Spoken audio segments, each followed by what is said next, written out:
자, 오늘 말씀은 다윗이 아둘람 굴로 도망하다라는 제목으로 말씀을 전하겠습니다. 사무엘상과 사무엘하는 사사시대 350년과 왕정시대 50년 사이에 껴있는 그런 책입니다.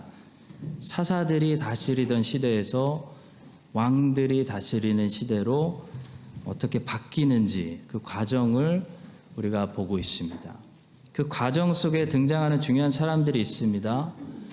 바로 사사이면서 선지자이면서 제사장인 사무엘이 있습니다. 또 이스라엘의 초대 왕이었던 사울이 있고 이스라엘의 두 번째 왕이 된 다윗이 등장합니다. 우리가 살펴보고 있는 사무엘상은 엘리 제사장으로 시작했는데 제사장직이 사무엘로 넘어갔고 또 사울 왕으로 왕정시대의 문을 열었는데 다윗으로 넘어가고 있는, 처음부터 삐걱해서 왕조가 바뀌는 그런 과정을 현재 보고 있습니다. 그 과정 속에서 다윗은 고난을 당했습니다. 보통 세상 왕들은 어떻게 왕이 되죠? 인기가 계속 하늘로 치솟고 주가가 오르면서 왕이 됩니다. 근데 다윗이라는 왕은 어떤 과정을 통해서 왕이 됐냐면 고난을 통해서 왕이 됐습니다. 다윗의 고난이 절정을 통과했을 때 한 방에 왕이 되었습니다. 다윗은 약 10년 동안 사울의 공격을 피해 도망자로 살면서 수많은 시편들을 쏟아냈습니다. 그러면서 그리스도께서 고난이라는 방법을 통해, 십자가라는 방법을 통해 왕이 되실 그 고난의 모형이 되었고, 또 앞으로 성도들이 이 땅에서 영광에 들어가기 전에 먼저 어떻게 고난당해야 되는지, 고난을 통해 어떤 믿음의 실현을 당하게 되는지를 보여주는 데 중요한 모델이 되었습니다. 자, 오늘은 다윗이 사울을 피해서 블레셋 땅에 있는 가드로 갔다가 다시 이스라엘로 돌아와서 아둘람이라는 굴로 들어가서 숨는 이야기입니다. 오늘 본문을 통해 고난당할 때 성도는 어떻게 믿음으로 이겨야 되는지, 하나님은 어떻게 하시는지 몇 가지만 살펴보도록 하겠습니다. 첫 번째로 믿음의 실현 당할 때 중요한 것은 이게 장소 문제가 아니라는 것입니다. 많은 사람들이 어려우면 제일 쉽게 제일 먼저 쓰는 전략이 뭐냐면 장소를 바꾸는 겁니다. 도시를 바꿔버리고 학교를 바꿔버리고 회사를 바꿔버리고 심해지면 가정까지 바꿔버립니다. 파트너까지 바꿔버립니다. 근데 이 영적인 믿음의 문제는 영적인 일이기 때문에 장소 문제가 아니라는 거죠. 내가 안 바뀌면, 내 믿음이 자라지 않으면 장소 바꿔도 거기서 또 비슷한 상처를 받고 또 비슷한 시험을 받고 어려움을 느끼고 똑같은 공격을 받는 것입니다. 그래서 믿음의 실현 당할 때 첫 번째로 우리가 기억해야 될 사항입니다. 장소 바꿔서 이 어려움에서 벗어나려고 하는 사람들은 새로운 데 가서 또 시험 당하게 된다는 거죠. 자, 믿음의 실현이라는 것은 믿음이 자라야 끝나는 것입니다. 왜 여러분과 저는 더 이상 사춘기 때문에 사춘기 때 겪은 문제들로 고민하지 않습니까? 우리가 자랐기 때문입니다. 자라야 사춘기 문제가 끝나는 것이지, 유학을 가고 이민 가고 학교 바꿔도 사춘기에 있는 청소년들은 어디 가나 사춘기 청소년이 겪는 유혹들과 문제들을 비슷한 시험을 받을 수밖에 없는 겁니다. 자, 다윗은 믿음의 실현을 당하고 있습니다. 근데 다윗도 너무 고통스러워서 여기 갔다가 저기 갔다가 해봤습니다. 장소를 바꿔봤습니다. 왼쪽으로 블레셋 땅에 가보기도 하고 오른쪽으로 모압 땅에 가보기도 했습니다. 근데 결론은 어떻게 됐죠? 다시 이스라엘로 돌아오고 있습니다. 장소 바꾼다고 끝나는 문제가 아니기 때문입니다. 장소 바꾸면 사실 더 큰 문제를 만날 수 있습니다. 사울을 피해서 좀 안전한 곳으로 가보려고 블레셋 땅으로 갔는데 블레셋 사람들이 다윗을 한눈에 알아봤습니다. 그래서 아기스 왕에게 다윗을 당장 죽여야 된다고, 위험한 사람이라고 모함해가지고 다윗이 어떻게 했습니까? 거기서 입에서 침 흘리고 문을 막 긁으면서 미친 척하고 겨우 살아 도망쳤습니다. 골리앗을 죽인 다윗이 골리앗의 칼을 들고 골리앗의 고향인 가드로 들어갔다는 것은 다윗도 정말 정신이 없었다는 것을, 정신 나갔다는 것을 말합니다. 정신 나갈 정도로, 판단이 안 될 정도로 너무 고통스러우면 사람이 지금 이 장소에서만 벗어날 수 있으면 해가지고 엉뚱한 데로, 별로 좋지 않은 곳으로도 막 가게 되는 것을 보게 됩니다. 자, 성도 여러분, 사울의 공격 때문에 미칠 것 같아서 가드로 갔는데요, 다윗은 정말 거기서 미친 척하고 겨우 살아서 도망쳐 나왔습니다. 하나님이 우리의 믿음을 위로 자라나게 키우기로 작정하시고 믿음의 실현을 허락하시면 우리는 거기서 견디고 인내해서 기다려서 믿음이 위로 자라도록 해야 하는 것이지 옆으로 피한다고 끝나는 것이 아닙니다. 위로 자라야 끝나는 것입니다. 옆으로 피하면 엘리멜렉과 나오미처럼 상황만 더 안 좋아집니다. 다윗은 약 10년 동안 이렇게 사울을 피해 다니면서 많은 시편들을 쏟아냈습니다. 가드에서 미친 척하고 살아 돌아올 때 시편 34편과 56편을 썼고, 아둘람굴에 들어갔을 때 시편 57편과 시편 142편을 썼습니다. 근데 다윗이 10년 동안 이렇게 고통당할 때 썼던 시편들을 보니까 공통점이 있어요. 바로 다윗이 고난당하면서 깨달은 것이 있는데, 결국 다윗에게 의지할 것이 여호와 하나님 한 분밖에 없다는 사실을 깨달은 겁니다. 그래서 이 고난당할 때 쓴 시편들을 보시면 다윗이 그걸 고백해요. 하나님만이 나의 구원이십니다. 우리가 잘 부르는 찬양의 가사죠. 자, 성도 여러분, 하나님이 우리에게 고난을 허락하시는 큰 이유 중에 하나는 우리가 하나님 한 분만 다시 의지하도록 하기 위함입니다. 그것이 고난이 성도들에게 언제나 행하는 일입니다. 그 전에는, 고난이 없을 때는 하나님 물론 믿죠. 근데 하나님도 의지하고 돈도 의지하고 학력도 좀 의지하고 건강도 의지하고 뉴질랜드도 철저하게 의지하고 인맥도 의지합니다.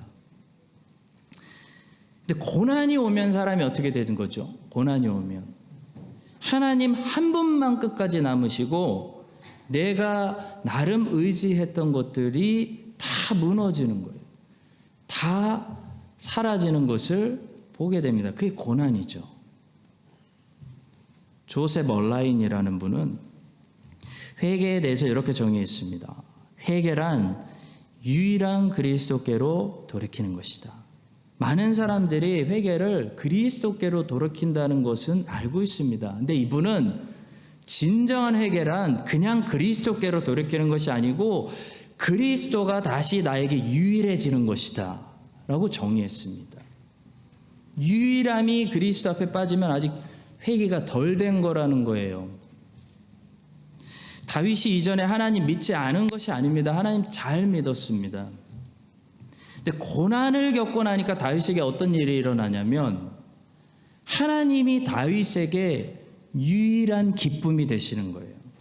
하나님이 다윗에게 유일한 소망이 되시는 겁니다. 주님이 나의 유일한 요새고 피난처입니다. 세상에 다른 것이 나를 지켜주는 거 아닙니다 라고 시편에서 고백하고 있다는 겁니다. 시편 142편 4절과 5절에서 고난 중에 다윗이 고백합니다. 오른쪽을 살펴보소서. 나를 아는 이도 없고 나의 피난처도 없고 내 영혼을 돌보는 이도 없나이다. 고난이 오니까 깨닫는 거예요. 주님 아무도 없네요. 아무것도 안 되네요. 그리고 고백합니다. 여호와여, 내가 주께 부르짖어 말하기를 주님만이 나의 피난처시오. 살아있는 사람들의 땅에서 나의 유일한 분기십니다 라고 고백하는 겁니다. 시편 56편 10절과 11절에서 다윗이 또 고백합니다. 내가 하나님을 의지하여 그의 말씀을 찬송하며 여호와를 의지하여 그의 말씀을 찬송하리로다.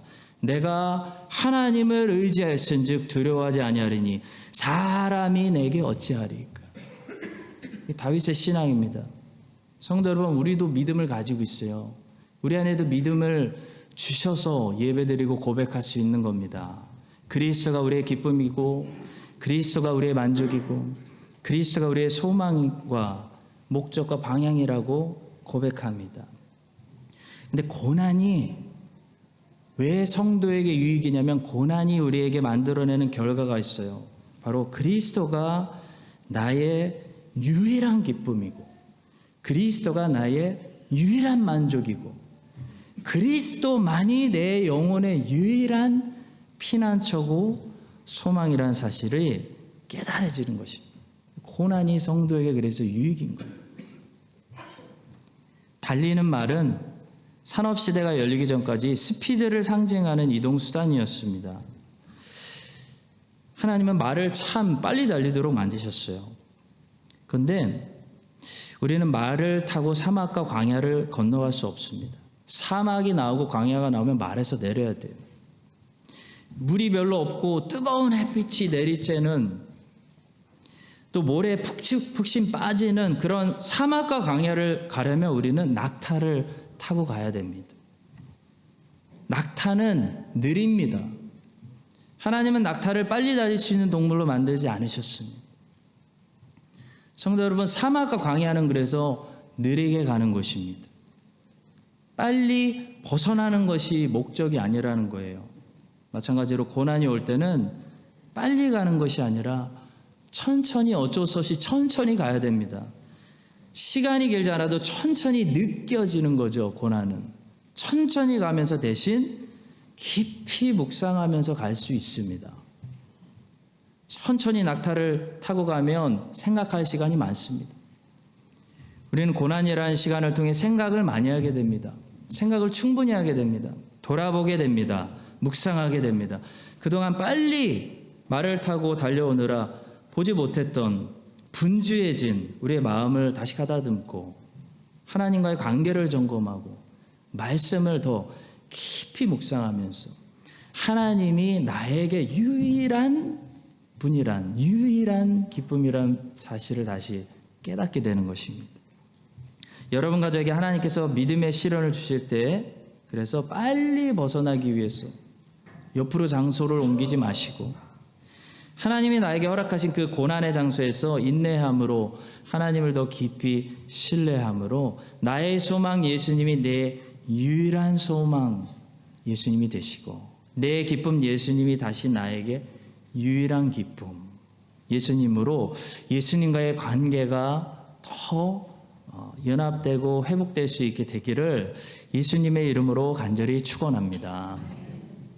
자, 두 번째로 좀 긴데요. 믿음의 시련 당할 때 중요한 것은 하나님도 그때 일하신다. 하나님이 그때도 선한 일을 하실지 모르기 때문에 하나님을 기대하면서 고난 중에도 우리는 우리의 일에 관해서 성실해야 된다라는 말씀입니다.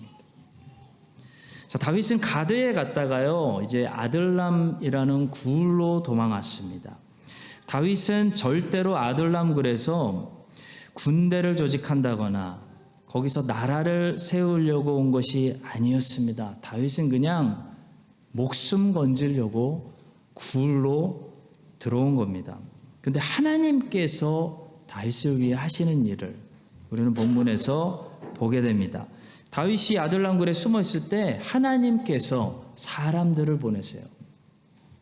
다윗의 친족들과 400명의 환난당한 자, 빚진 자, 마음이 원통한 자들이 갑자기 어떻게 알았는지 소문 듣고 다윗에게 다 몰려와가지고 아들람 굴에 왔습니다. 다윗은 얼떨결에 그들의 우두머리가 돼서 그들을 섬기는 사람이 되었습니다. 자, 그런데 이 사람들이 누구냐면요, 지금은 본문에서 환난당한 자, 빚진 자, 마음이 원통한 자들로 나오지만 이 400명이 조금 있으면 600명으로 늘어나고요. 이 600명이 나중에 다윗을 도와서 함께 다윗 왕국을 세우는 이스라엘의 가장 찬란한 그런 나라를 세우는 위대한 리더들이 되는 사람들입니다. 성도 여러분, 고난 중에 하나님의 자녀가 믿음의 시련을 견디고 있으면 우리만 견디고 있는 것이 아니라요, 하나님도 일하고 계십니다. 하나님도 하나님 자녀를 위해서 움직이시고 역사하시고 일하신다는 사실을 우리가 잊지 말아야 됩니다. 고난 중에, 훈련 중에 계신 성도님들 기억하세요. 하나님도 일하고 계십니다. 눈에 안 보여서 그렇죠. 하나님께 좀 시간을 들이세요. 하나님도 일을 하고 계세요. 자, 그런데 문제는 하나님의 이 선한 일들이 우리의 고난 시간, 광야 시간 가운데서도 계속 이루어지고 성취되려면 우리도 계속 성실하게 우리 일을 해야 된다는 것입니다. 고난 중에 있다고 하나님, 나는 지금 고난 끝날 때까지 이제 안 섬길 거예요 라고 말하면 안 돼요. 성경은 얘기하죠. 내가 하나님께 시험 당한다고 얘기하지 말라고. 하나님이 시험하시지 않는다고. 나 지금 고난 중이니까, 나 지금 시험 당하고 있는 중이니까 시험 끝날 때까지 다 내려놓겠습니다. 그렇게 말하면 안 된다는 것입니다. 하나님은 고난 중에 있다고 하나님의 사역에서 하나님의 종들을 면제시켜 주시지 않습니다. 다윗을 보세요. 하나님은 다윗이 사울의 공격을 피해 10년 동안 도망 다닌다고 가장 그 혹독한 시절 속에서도 다윗에게 계속 일을 맡기십니다. 자, 오늘 본문도 하나님이 아둘람 굴에 있는 다윗에게 일을 맡기시는 장면이에요. 다윗은 지금 도움을 줄 수 있는 상황이 아닙니다. 도움을 받아야 되는 상황입니다. 사지 멀쩡한 사람들이 와서 다윗 도와줘도 다윗은 위로 받을까 말까 한 상황입니다. 근데 하나님이 어떤 미션을 다윗에게 보내주고 있냐면, 환난당한 자, 빚진 자, 마음이 원통한 사람들, 한두 명이 아니에요. 400명을 다윗에게 맡기시면서 네가 도와줘라 하고 있는 거예요. 이게 오늘말로 하면 여러분들이 가장 어려운 시간에 하나님이 여러분들에게 사업하다 망한 자, 신용불량자, 병 걸려서 간호가 필요한 자, 마음에 상처받아서 입만 열면 삐뚤어진 말이 나오는 사람들, 한두 명이 아니에요. 400명을 맡기시는 것 같아요. 네가 도와줘라, 네가 좀 돌봐줘라, 네가 위로해줘라, 네가 섬겨라, 그런 말씀이에요. 한번 생각해 보세요. 요나단 같은 사람들이 와서 위로해줘도 다윗은 억울합니다. 다윗은 고통스럽습니다. 근데 환난당한 사람들 400명이 여러분만 바라보고 있다고 생각해 보세요. 지금 내 코가 석잔데, 내가 죽을 것 같은데, 누가 나를 섬겨줘도 마음이 괴로운데, 하나님은 다윗을 이 사람들의 우두머리로 세우시고 400명을 섬겨라, 위로해라 명령하시는 겁니다. 그래서 다윗은 졸지에 환난당한 자들의 우두머리가 됩니다. 자, 그런데 성도 여러분, 다윗은 성실하게 순종합니다. 다윗은 어느 상황에서도 기본적으로 환난당한 사람들을 만나면 먼저 위로할 수 있는, 또 마음이 원통한 사람들이 있으면 잘 격려해 줄 수 있는 그런 준비된 사람이었습니다. 그래서 다윗은 고난 중에도 성실했습니다. 고난 중에도 일했어요. 내려놓지 않았습니다. 섬겼습니다. 그랬더니 놀라운 일이 일어납니다. 이 다윗의 부하가 된 400명의 사람들이 지금은 이런 사람들이어도요, 다윗을 보면서 변화되기 시작해요. 자기들보다 훨씬 더 원망스럽고 불평하려면 불평할 수 있는, 그러나 불평하지 않고 이 상황 속에서도 하나님을 신뢰하는 다윗을 보면서, 또 하나님이 살아계셔서 어떻게 다윗을 보호하시는지를 보면서 이 상처받은 환난당한 400명의 사람들이 위로받기 시작하는 거예요. 그들의 상처가 조금씩 치유되고 낫기 시작해요. 다윗이 그렇게 신뢰하는 하나님을 그들도 점점 신뢰하는 믿음이 생기기 시작합니다. 그래서 최종적으로 나중에 다윗을 위해서 목숨 내놓는 일도 아까워하지 않는 그런 충성된 그런 준비된 사람들로 이 사람들이 변하기 시작합니다. 성도 여러분, 고난 중에 우리는 인내만 하는 것이 아닙니다. 고난 중에도 하나님은 우리가 알지 못하는 기이한 일들을 행하고 계십니다. 하나님께서 지금도 멈추지 않고 일하고 계시기 때문에 우리도 멈추지 않고 힘들어도 일하는 것입니다. 하나님은 어느 장소에서 누구를 사용해서 어떤 방법으로 무슨 일을 하실지 모르기 때문에 우리는 항상 성실해야 하는 것입니다. 우리가 만나는 모든 사람들에게 최선을 다해야 하는 것이고, 우리가 처해 있는 인생의 모든 시즌 속에서, 모든 상황 속에서 주님을 최선을 다해 섬겨야 하는 것입니다. 다윗이 들어갔던 그 아둘람 굴이 다윗 왕조가 견고히 세워지는, 다윗과 다윗의 엄청난 부하들이 준비되어지는 그런 장소라는 것을 하나님만 아셨지 아무도 몰랐습니다. 종교개혁자 루터가 믿음, 진리, 복음을 완전히 다 깨달아서 로마 카톨릭 교리에 반대하는 95개의 조항의 반박문을 만들어서 1517년 10월 31일에 비텐베르크 성당 문에 붙인 것이 아니었습니다. 당시 루터는 어떤 상황이 있었냐면, 루터 자신도 성경적으로 정확한 교리가 세워지지 않고 있었던, 알아가는, 배워가는 상태에 있었습니다. 루터 자신이 기록한 95개의 조항들 중에 몇몇 항목들에 관해서는 루터도 무엇이 정확히 맞는지 그 사실 여부를 아직 확신하고 있지 않았습니다.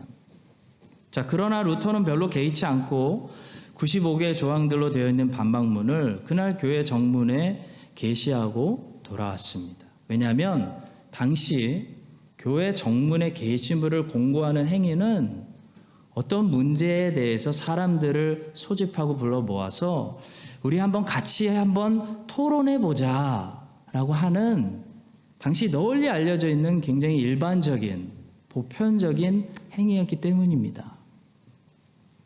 루터는 어차피 한번 모여서 이야기해봐야 되는 문제들이다 라는 가벼운 심정으로 그날 공고문을 붙였습니다. 근데 이 일이 몇 주 안에 독일 전체에 퍼져나가서 이 95개의 조항문을 안 읽은 사람이 없는 이런 큰 일이 될 줄은 아무도 몰랐습니다.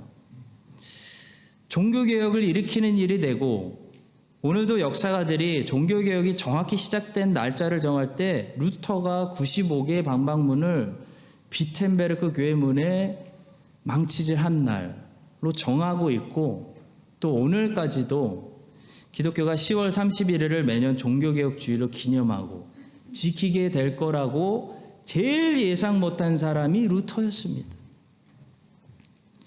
성도 여러분, 루터는 당시 세상을 뒤집으려는 개혁가가 아니라 어떤 사람이었냐면 그냥 성경과 진리에 성실한 사람이었습니다. 그는 목회자로서, 신학자로서, 수도사로서 단지 성실하게 그날도 성경에 충실하고 진리에 충실하려고 했기 때문에 그날 그런 평범한 행동을 한 것뿐입니다. 근데 하나님이 그걸 갖다 쓰셔가지고 교회 역사를 뒤집어 버리시는 그런 큰 일로 사용하신 거죠. 성도 여러분, 하나님은 우리가 어떤 상황 속에서, 어떤 상황에서도 성실하고 주님의 일에 순종하고 있을 때 우리를 놀랍게 쓰실 수 있는 분이십니다. 우리를 쓰시는 분은 하나님이세요. 우리가 크게 쓰임받고 싶다고 크게 쓰임받는 거 아닙니다. 다윗이 크게 쓰임받고 싶어서 나라 만들려고 자기 부하들 양육하려고 400명 섬겨서 아둘람 굴 들어간 거 아닙니다. 다윗은 그냥 환난 당한 자들이 자꾸 자기에게 오니까 당연히 섬긴 거예요.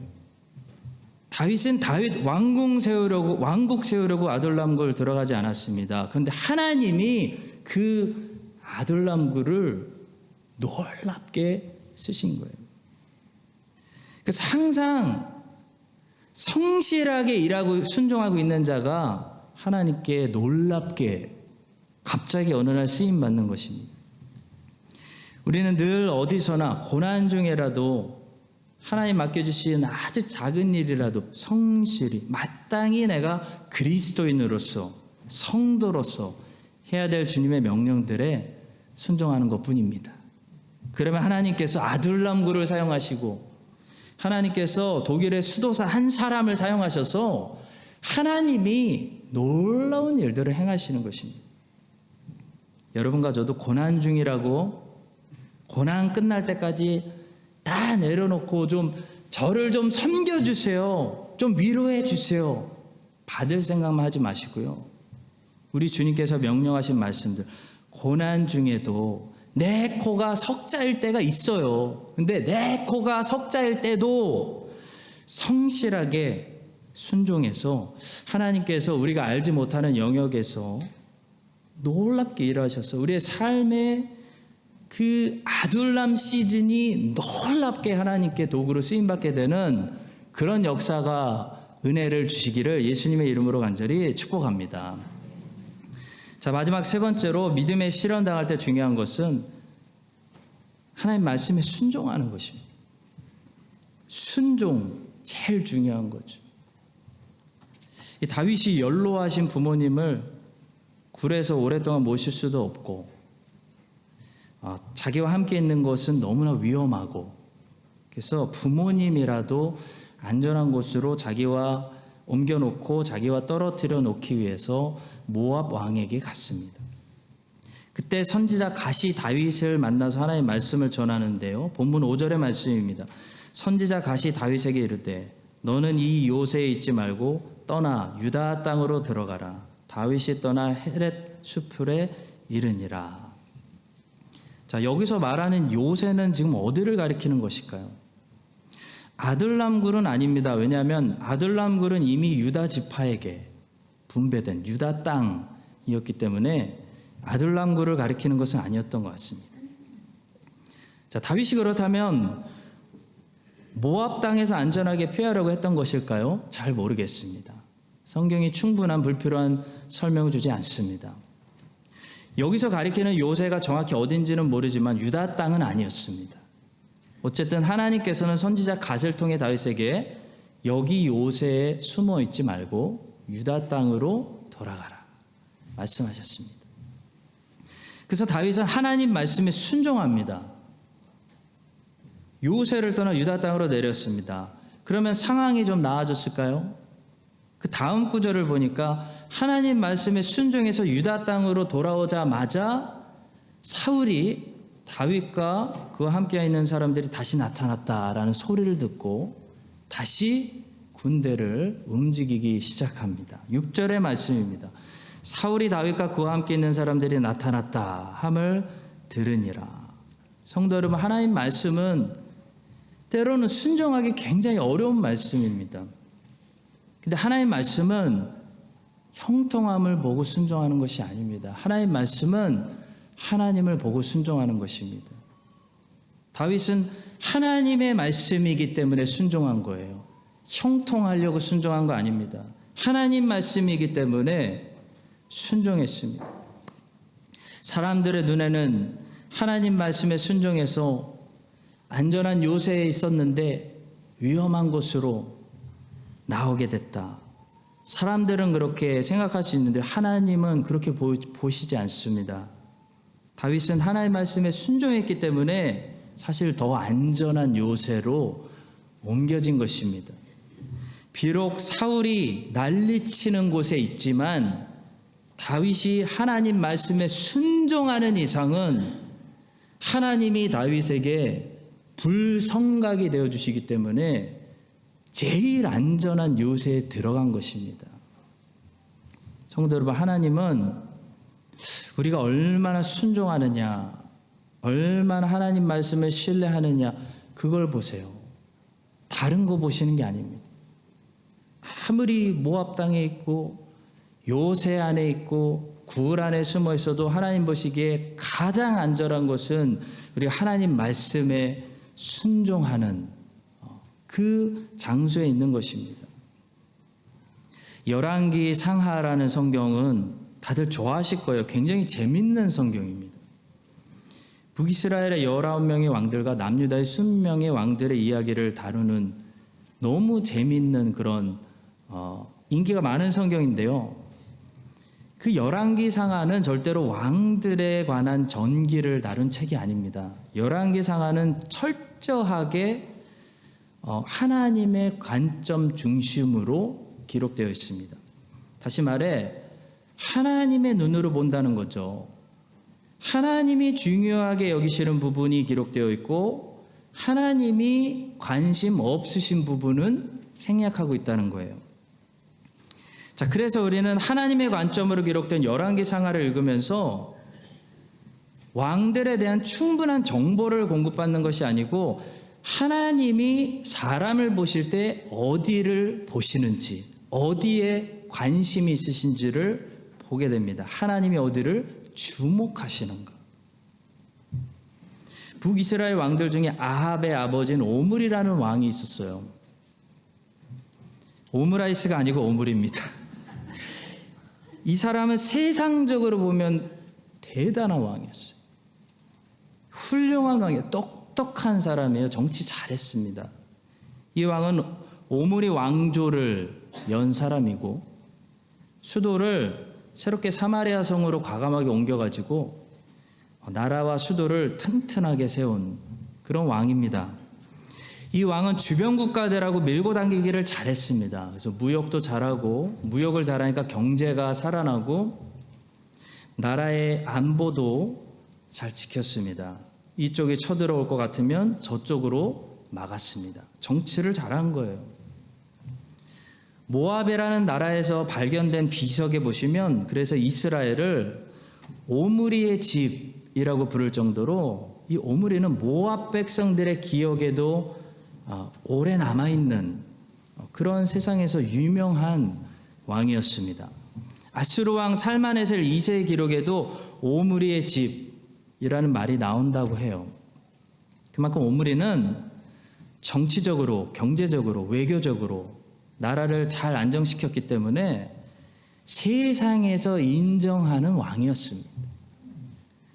그런데 재미있는 것은 성경은 오므리에 대해서 길게 얘기하지 않습니다.